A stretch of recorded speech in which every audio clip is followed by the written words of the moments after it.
Now I would like to show you how to make one of my favorite sponges. It's the carrot sponge or the carrot cake. This is the classic preparation which is popular around the world, and this is my version of it. It is relatively simple to make, consists of basic ingredients, but the technique is crucial. I'll explain you how to make it perfectly. So to make the good quality carrot sponge or even perfect carrot sponge, you will need the freshly grated carrots, preferably young carrots. They are the juiciest and they contain maximum sweetness. Then the all-purpose flour, or alternatively you can use pastry flour with lower gluten content if you have the access to it, but if not, all-purpose is just fine. Then regular granulated sugar. You can also use different kind of sugar like muscovado or any type of raw sugar here. It will work okay as well if you don't mind its peculiar flavor. Then room temperature eggs, a bit of olive oil for some extra flavor. You can replace the olive oil with any other type of oil like sunflower, grapeseed, whatever. Chopped roasted walnuts, and then mix of spices. Here I have grated nutmeg, turmeric powder, ginger powder, the cinnamon, then some grated orange zest, a bit of sea salt, and the baking powder. And the last but not the least, the fresh vanilla pod to balance all those spices. So the first thing I'll do is I'll mix all dry ingredients together: the flour, all the spices, and the baking powder. Here I have the large mixing bowl, and I'll combine all ingredients here: the flour and the spices, cinnamon, then the ginger, turmeric powder, the nutmeg, then the baking powder, and I'll also add the orange zest. Obviously you can create your own spice blend. This is up to you. This mixture of spices is what I like to put in the carrot cake, but you can experiment and have cinnamon only. You can add more nutmeg, less nutmeg, add something else, allspice, cloves. This is up to you. So now I'll mix all these ingredients together using a whisk.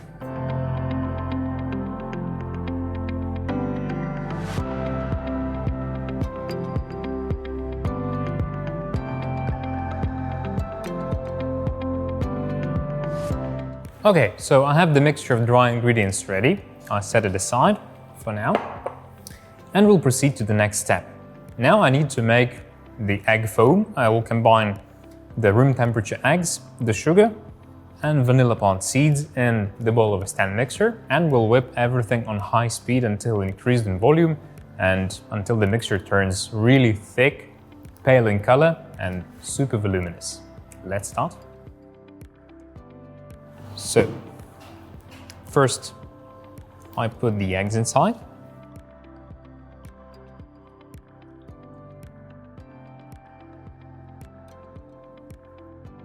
Then I add the sugar.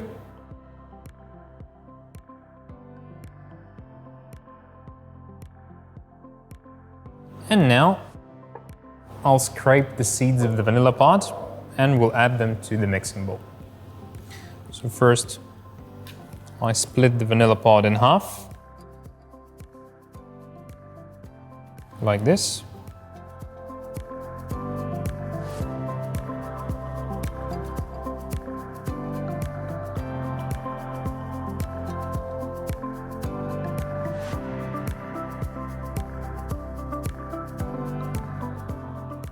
Scrape the seeds and then put them inside the mixing bowl.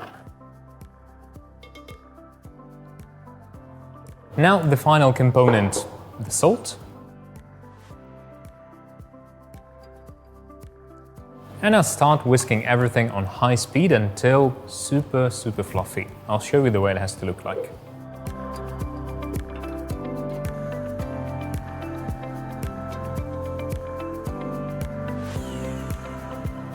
After several minutes of whipping, the mixture of the eggs and sugar is ready.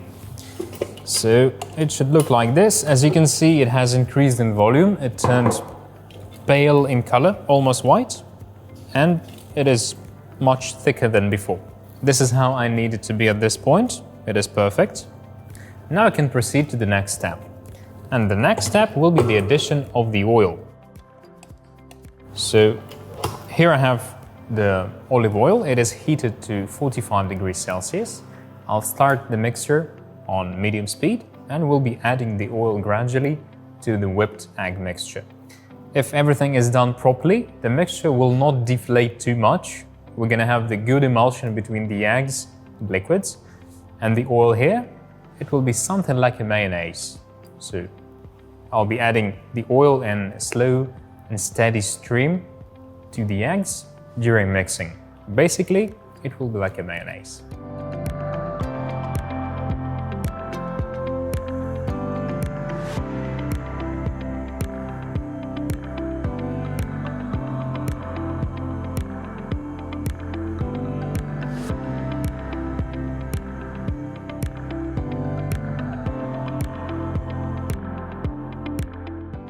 After adding all the oil to the egg mixture, it should look like this.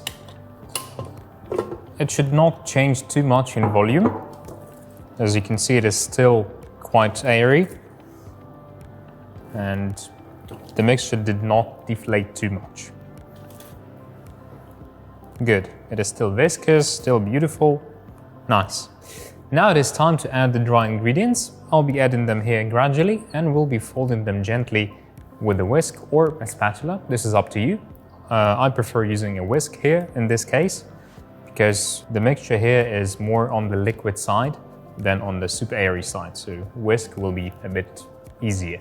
So the dry ingredients are over here. I'll add them gradually, like in 2 or 3 portions, and we'll be mixing with a whisk. Okay, so here is portion 1. I'll fold it gently like this.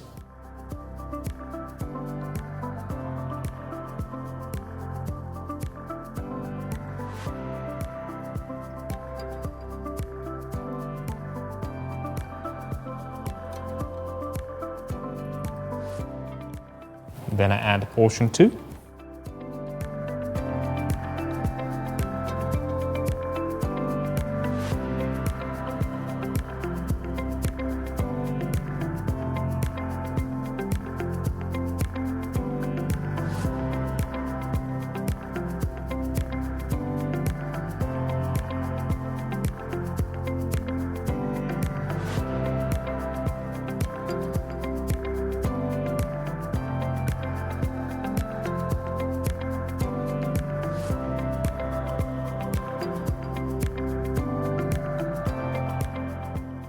So now when the dry ingredients are incorporated, I'll switch to a spatula and we'll fold in the grated carrots and the chopped roasted walnuts.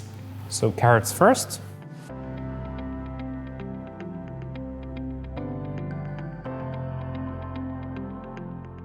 And then the walnuts.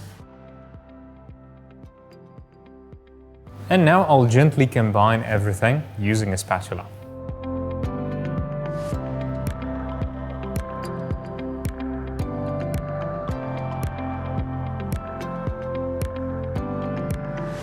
After incorporating the carrots and walnuts, I end up with the mixture which looks like this.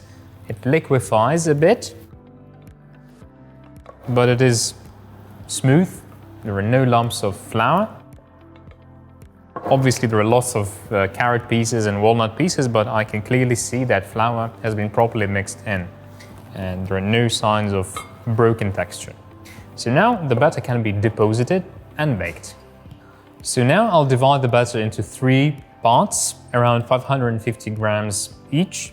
So here I have the cake rings, which I prepared in the following way. I have the aluminium foil on one side to prevent the cake batter from leaking during baking. So, as I said, around 550 grams.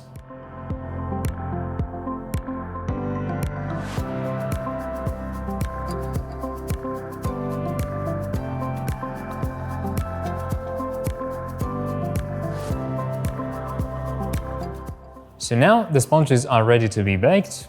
The oven is preheated to 165 degrees Celsius. The baking time is around 30-35 minutes. It will depend on the oven a lot. If you have the convection oven like me, then the baking time will be more or less 35 minutes. The temperature is also 165-160. That would be perfect. If you use the conventional oven without the fan inside, then I would recommend increasing the baking time a bit, 5-10 minutes more, and the baking temperature as well, 5 to 10 degrees Celsius more. But again, it depends on the oven a lot.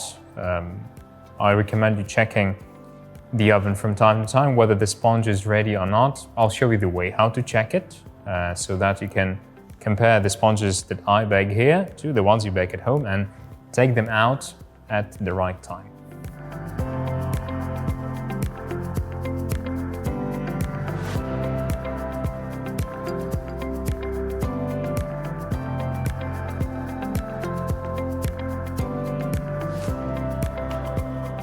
After spending about 35 minutes in the oven at 165 degrees Celsius, the carrot sponges are ready. As you can see, they have risen, they have uniform golden color, and when I press in the center of the sponge, it springs back. It is perfectly baked. The other way to check whether it's ready or not is to insert a toothpick in the center, take it out, and if it comes out clean, it means that the sponge is perfectly baked. Now I'll leave them to cool down at room temperature for at least 1 hour, and then I'll be ready to unmold them and proceed to the next step, the assembling. After spending about 2 hours at room temperature, the carrot sponges have cooled down completely, and now I can unmold them. First of all, I need to remove the aluminium foil from the bottom part of the sponge. It is easy, so I simply remove it like this. And now, using a sharp knife, I will cut the sponge out of the cake ring. So this is the way I insert the knife from the back side and push it against the cake ring like this.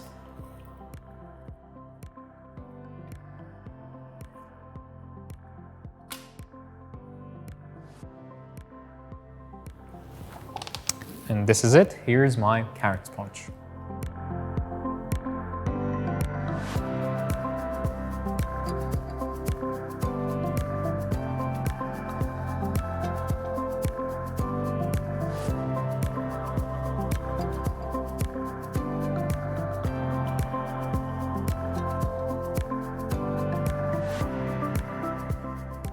Now, using the sharp serrated knife, I'll remove the top crust out of each sponge to make them perfectly flat and straight, and after that I'll be ready to assemble the cake.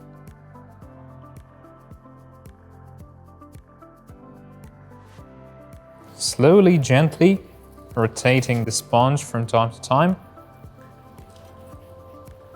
I will remove the top crust.